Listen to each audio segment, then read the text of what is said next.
Membawa Kristus kepada bangsa-bangsa, dan bangsa-bangsa kepada gereja Tuhan. Renungan Harian dari Lutheran Malaysia, Rabu, 3 April, tahun 2024. Tajuk kita hari ini ialah Pembela.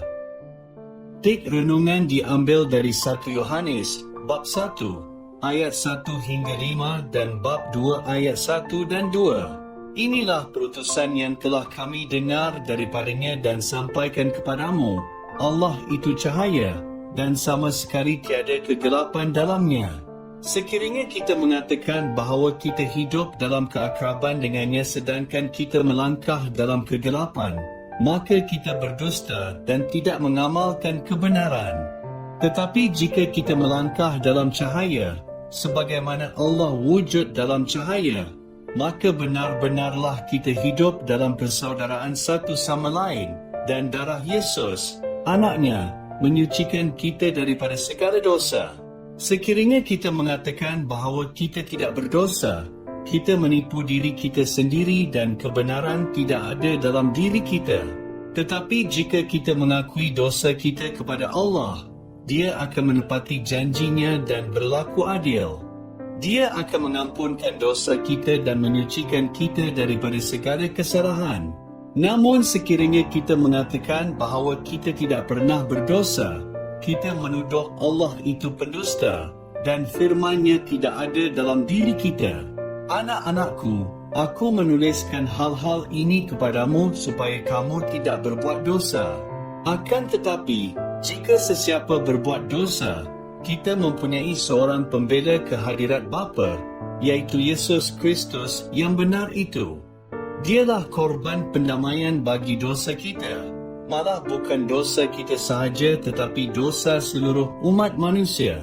Apa yang kamu akan lakukan apabila menghadapi masalah yang rumit dan tiada jalan penyelesaian? Apabila dalam ketakutan dan tidak berdaya melawan? Tentu kamu akan menjerit meminta pertolongan, ya. Saya pasti berbuat demikian.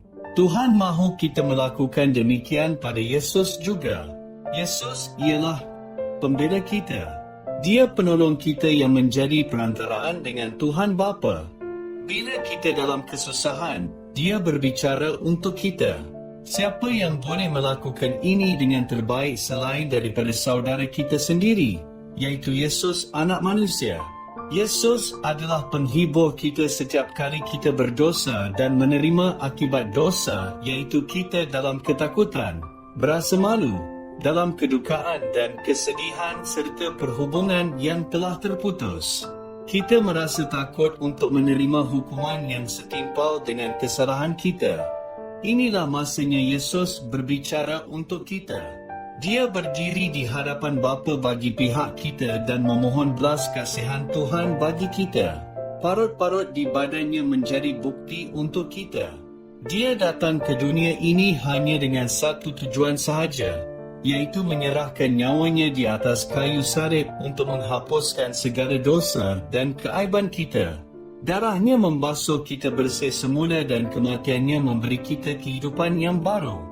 Kini, Yesus telah bangkit semula dari kematian dan hidup untuk menjadi pembela bagi pihak kita. Lihat Ibrani pukul 7:25. Kita tidak lagi bersendirian dan dalam keadaan tidak berupaya lagi. Tuhan telah memberikan kita seorang juru selamat dan pembela juga. Kita berdoa, Bapa Syurgawi, terima kasih kerana memberi kami Yesus. Terima kasih kerana membawa kami kembali kepadamu melaluinya. Amin.